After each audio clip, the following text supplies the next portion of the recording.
राधा एक सांवली सलोनी लड़की है जो सिलाई मशीन पर अपने लिए कपड़े सिलाई कर रही होती है ताकि वो अपने कॉलेज के फैशन कंपटीशन में जीत हासिल कर सके, जबकि उसकी छोटी बहन माधवी आईने के सामने मेकअप कर रही होती है। माधवी, देखो मैंने अपने लिए नया ड्रेस डिजाइन किया है कॉलेज के प्रतियोगिता के लिए। हमेशा खुद ही क्यों सिलती हो? कर लो माई, बाजार में इतने अच्छे ब्रांडेड कपड़े मिलते हैं, वहां से जाकर ले आती। मैंने तो ऐसा ही किया। नहीं, वो मुझे पसंद नहीं। मुझे खुद के बनाए कपड़े पहनना पसंद है, ये मेरे लिए खास होते हैं।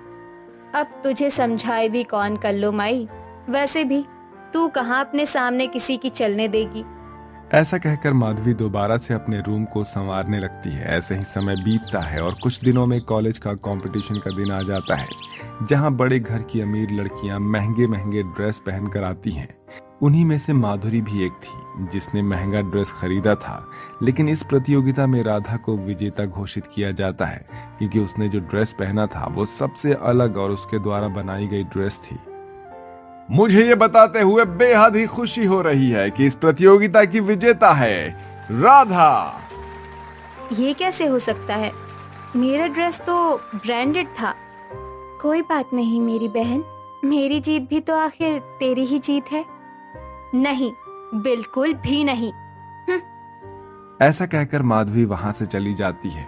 ऐसे ही कुछ साल बीत जाते हैं और इत्तेफाक से दोनों बहनों की शादी एक ही घर में हो जाती है। अब दोनों बहनों का एक ही ससुराल होता है, जहां राधा जेठानी बनती है और माधवी देवरानी। आओ मेरी प्यारी बहू, तुम्हारा स्वागत है। मेरे घर की लक्ष्मियों, अपने सुख पैरों से इस कलश को गिराकर घर के अंदर प्रवेश करो। जी माँ जी। जिसके बाद दोनों बहुएं घर के अंदर आ जाती हैं। जाओ बहू, अपने अपने कमरे में जाकर आराम कर लो। शादी के दौरान तुम दोनों काफी थक गई होगी। वैसे भी कल तुम्हारी पहली रसोई की रस्म है।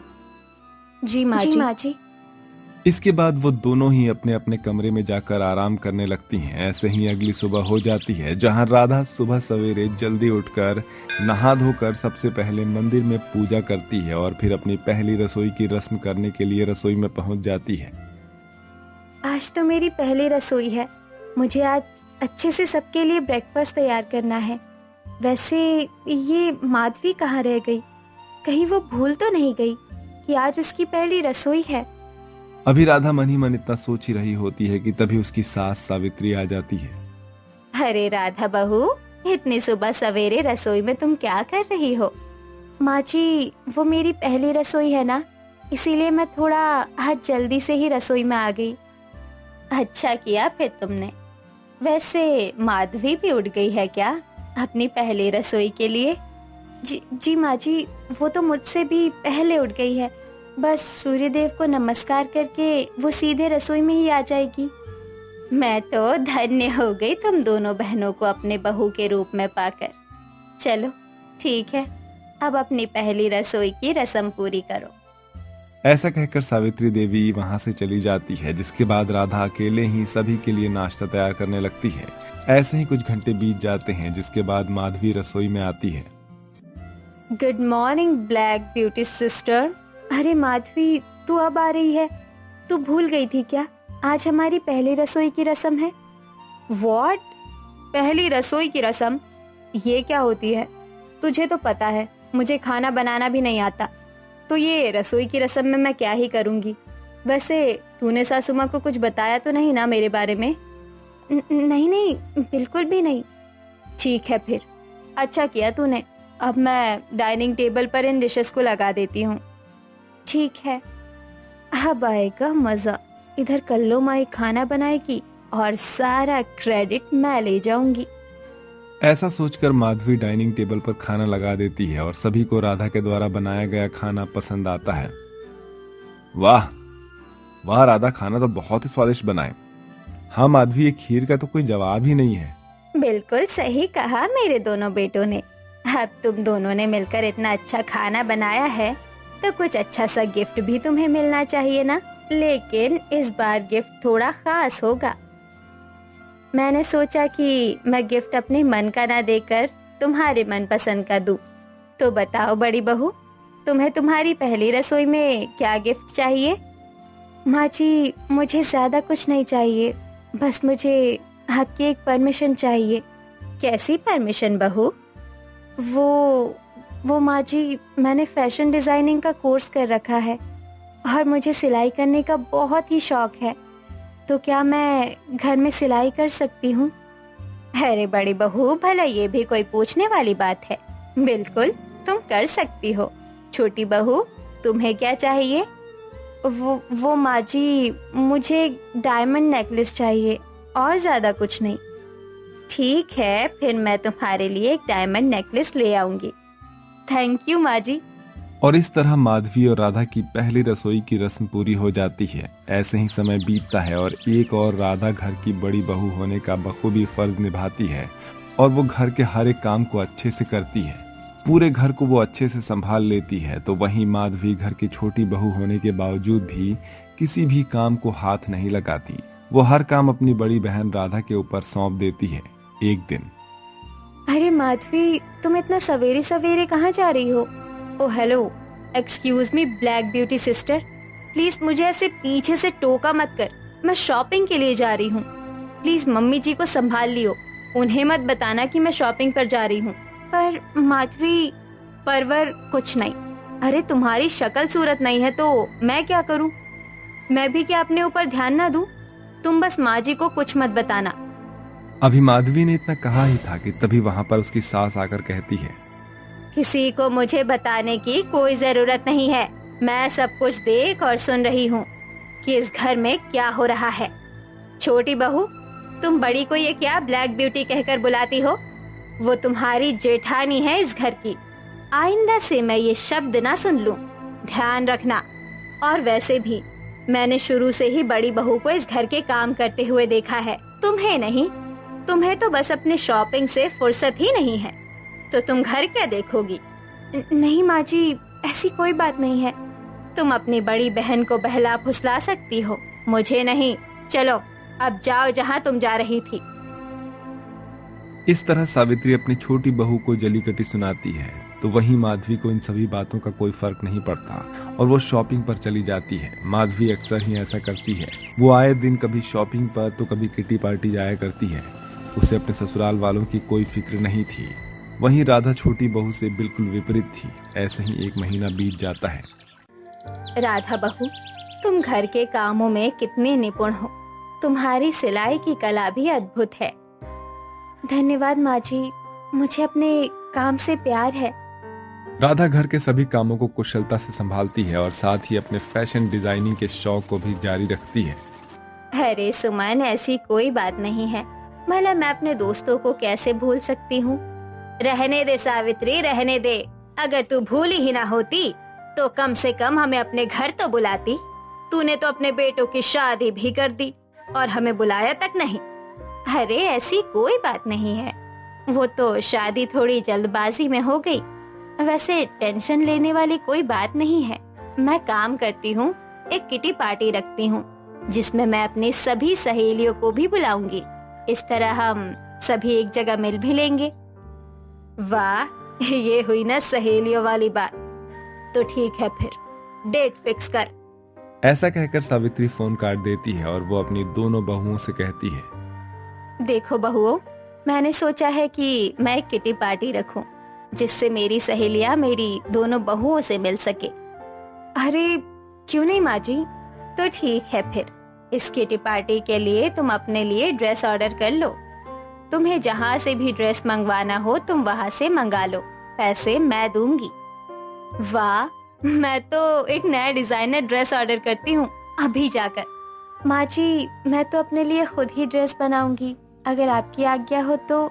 ठीक है बहू, जैसा तुम्हें ठीक लगे तुम वैसा कर लो। राधा, कम से कम अब तो तुम अपने गंवारपन से बाहर आओ।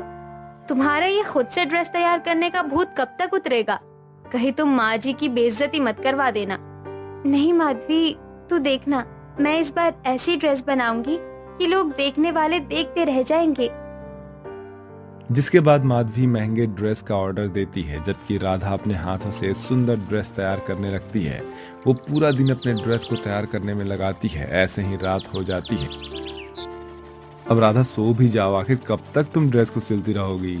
बस आलोक जी 2 घंटे और, आप सो जाइए। चलो ठीक है।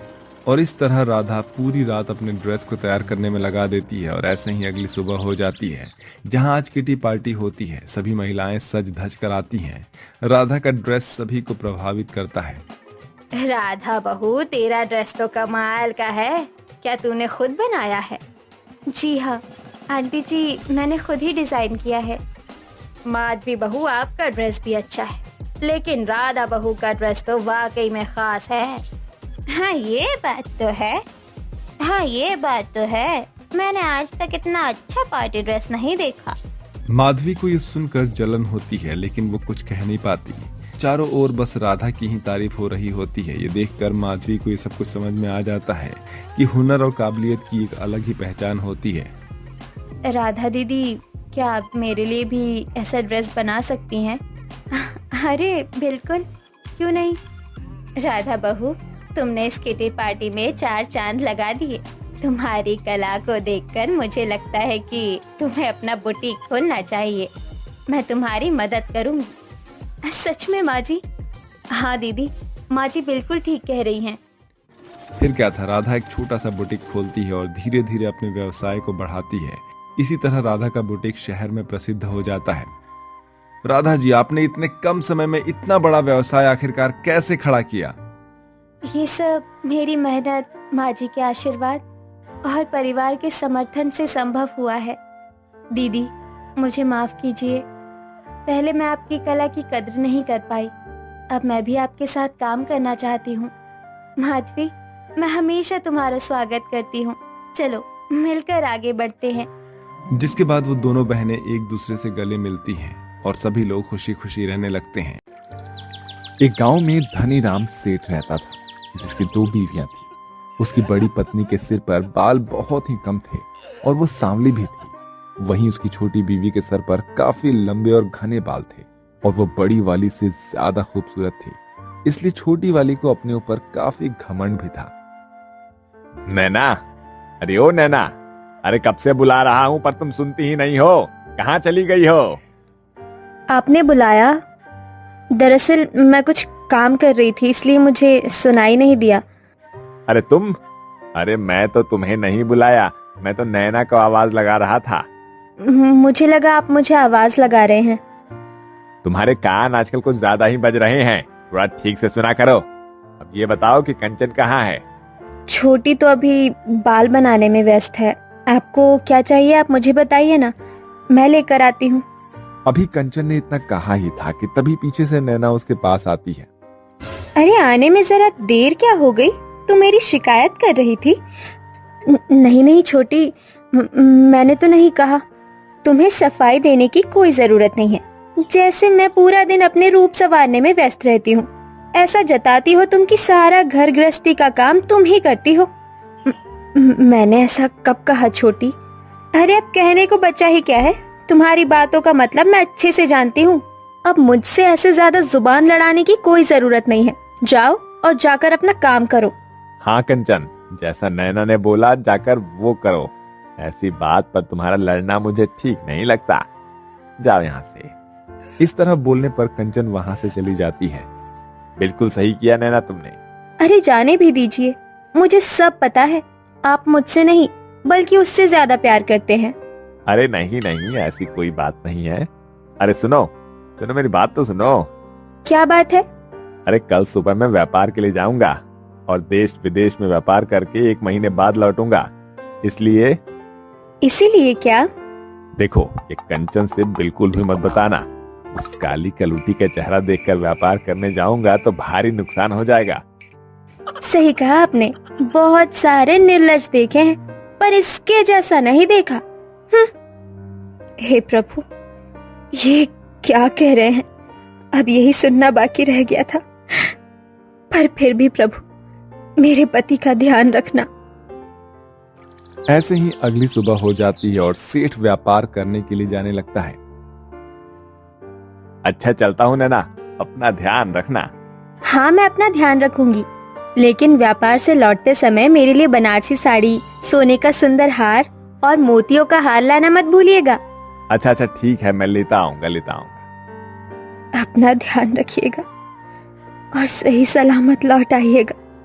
मुझे और कुछ भी नहीं चाहिए। इसके बाद सेठ व्यापार के लिए अपने घर से निकल जाता है। वहीं नैना घर के बाहर अपने आप से कहती है, ये कंचन तो मेरे गले की हड्डी बन गई है। ये आज तक कुछ नहीं बोल रही, लेकिन कल को इसकी गलती से बच्चे हो गए तब तो मेरे स्वामी भी बच्चों के मुंह में ये धन संपत्ति इसके नाम कर देंगे। नहीं, मैं ऐसा नहीं होने दूंगी। अब मैं इसे बताती हूँ।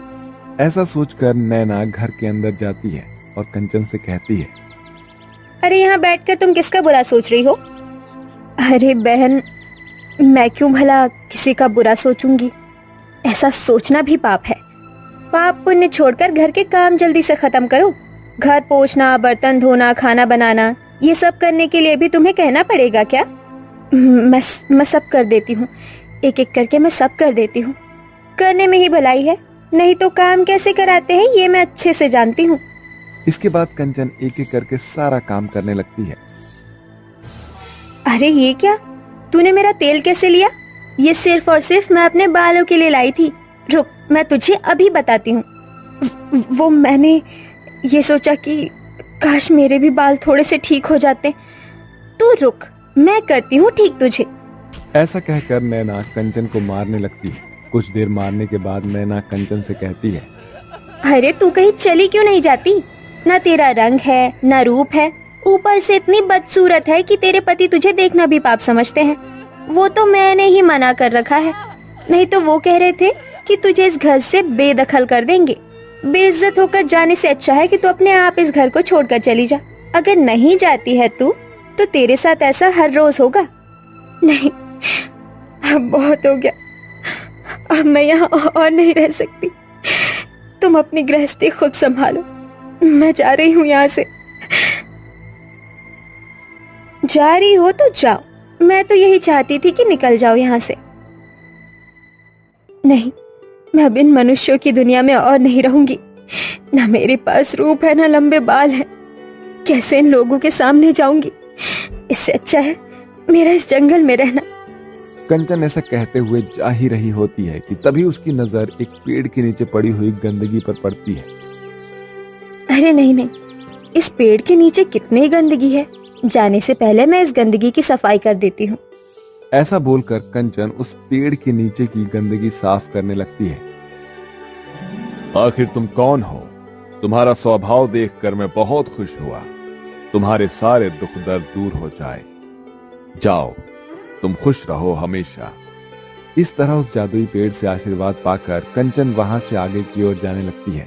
ऐसे ही काफी घंटों तक चलने के बाद उसे केले का पेड़ दिखाई देता है, जो काफी नीचे की ओर झुका हुआ होता है। अरे, ये केले का पेड़ कैसे बाहर से झुक गया है? कैसे भी करके इसे सीधा मुझे करना ही होगा। पर करूं तो क्या करूं मैं? ऐसा सोचकर कंचन इधर उधर देखने लगती है। तभी उसे एक बड़ा सा लकड़ का टुकड़ा दिखाई देता है। हाँ, इस लकड़ी के टुकड़े से मैं इस पेड़ को सहारा देती हूँ। ऐसा कहकर कंचन उस लकड़ी के टुकड़े को ले जाकर उस केले के पेड़ को सीधा कर देती है और उस लकड़ी को वहीं पर लगा देती है। अरे वाह बेटी वाह, तुम्हारी दया और माया देखकर मैं बहुत खुश हुई। दुख तुमसे दूर हो जाए और तुम खुश हो जाओ। इस तरह कंचन पेड़ से आशीर्वाद पाकर वहां से भी आगे जाने लगती है। वो चलते चलते जंगल के काफी अंदर चली जाती है, जहां उसे एक तपस्वी साधु दिखाई देते हैं। हे ऋषि मुनि, मेरा परम सौभाग्य है कि मुझे इस स्थान पर आप जैसे साधु के दर्शन प्राप्त हुए। मुझे आशीर्वाद दीजिए बाबा। तुम कौन हो पुत्री? इस घने भयानक जंगल में तुम किस काम से आई हो? आप तो अंतर्यामी हो बाबा, आपको तो सब कुछ पता है। अपने दुख की बात है, आपसे मैं कैसे कहूँ? मुझ पर दया कीजिए बाबा। अच्छा ठीक है, फिर जाओ पुत्री। यहाँ पास में सुंदर सरोवर है, वहां बस एक बार डुबकी लगाकर मेरे पास लौट आओ पुत्री। ठीक है बाबा, आप जैसा कहेंगे मैं वैसा ही करूंगी। ऐसा कहकर कंचन उस सरोवर की ओर जाने लगती है और उस सरोवर में जाकर एक बार डुबकी लगा आती है। हे प्रभु, मेरे मन को शांति दीजिएगा। ऐसा कहकर कंचन डुबकी लगाती है और उसकी डुबकी लगाते ही उसका रंग किसी अप्सरा की तरह हो जाता है। वो बहुत ज्यादा सुंदर हो जाती है। अरे अरे, ये क्या चमत्कार है। मैं इतनी सुंदर हो गई, मेरा रूप इतना सुंदर हो गया, मेरे इतने लंबे बाल, ये निश्चित रूप से बाबा का चमत्कार है। अब मैं फिर से लौटकर घर जा सकती हूँ। बाबा, आप महान हो। मैंने तुम्हारी पीड़ा सब अपने दिव्य शक्तियों से देख लिया था। बस पुत्री बस, अब तुम्हारे दुख का अंत हो गया है। ऐसा कहने के बाद वो साधु बाबा अपने जादू से एक धन की टोकरी प्रकट करता है और कंचन को दे देता है। हे साधु बाबा, ये सब मेरे लिए? हाँ पुत्री, ये गहने, ये सोने, ये रत्न, इन्हें तुम निकाल भी लोगी और अगर ये टोकरी खाली भी कर दोगी, लेकिन उसके बाद भी ये टोकरी फिर से भर जाएगी। यही इसकी शक्ति है। पर बाबा, ये सब मुझे नहीं चाहिए। ले लो पुत्री, ये तुम्हारी सरलता और तुम्हारी दयालुता को देखकर मैं तुम्हें दे रहा हूँ। ये मेरी तरफ से एक छोटा सा उपहार ही समझो और जाकर खुशी खुशी अपना जीवन व्यतीत करो पुत्री। इस तरह साधु बाबा से आज्ञा लेकर कंचन वहां से घर की ओर जाने लगती है। कहाँ जा रही हो पुत्री? जाने से पहले मेरे ये पीले पत्ते तोड़कर ले जाओ। इसे हिलाते ही हर तरफ के व्यंजन प्राप्त हो जाएंगे। इस तरह केले के पेड़ के कहने के बाद कंचन एक पत्ता तोड़ लेती है। धन्यवाद केला देवी। ऐसा कहने के बाद कंचन फिर से घर की ओर जाने लगती है। कुछ दूर चलने के बाद कंचन को उसी पेड़ की आवाज आती है जो उसे शुरू में मिला था। जाने से पहले एक बार मेरे पास भी आ जाओ बेटी। कैसे हैं आप पेड़ महाशय? मेरे पेड़ पर जो सूखी डाली दिख रही है उसे तुम तोड़ लो। उसे हिलाते ही सिर्फ सूती ही नहीं बल्कि रेशमी, मलमल, हर तरह के कपड़े तुम्हें मिल जाएंगे। इस तरह पेड़ के कहने पर कंचन उस पेड़ की सूखी डाली को तोड़ लेती है और धन्यवाद कहकर वहां से अपने घर की ओर जाने लगती है। कुछ देर चलने के बाद आखिरकार कंचन अपने घर पहुंच जाती है जहां उसे नैना मिलती है। क्यों छोटी, मुझे नहीं पहचाना तूने? अरे अरे, ये मैं क्या देख रही हूँ? तुम इतनी सुंदर कैसे हो गई? इतना गोरा रंग, इतने लंबे बाल, ये सब कैसे हुआ? नैना के इस तरह पूछने पर कंचन उसे सारी बातें बताती है, जिस पर नैना कहती है, अच्छा तो ये बात है। अब देख तू मेरा कमाल। अब मैं जंगल जाऊंगी और तेरे से भी सुंदर और ज्यादा धन लेकर आऊंगी। पर और भी कुछ बातें थी, वो तो सुनती जाओ। अब मुझे और कुछ नहीं सुनना। ऐसा कहकर नैना जंगल की ओर जाने लगती है। वो जंगल में उस गंदे से पेड़ के पास पहुंच जाती है और उस पेड़ के द्वारा कहने पर भी नैना उसकी कोई बात नहीं सुनती और वहां से आगे चली जाती है। वहीं पर वो जादुई केला देवी भी थी। अपने आप को सीधा करने के लिए वो उससे गुजारिश करती है, लेकिन वहां पर भी नैना मुंह बनाते हुए निकल जाती है और जाते जाते वो उन्हीं साधु बाबा के पास जाकर कहती है, हे साधु बाबा, जैसा आपने मेरी बहन को सुंदर बना दिया, आप मुझे उससे भी अधिक सुंदरता प्रदान कीजिए।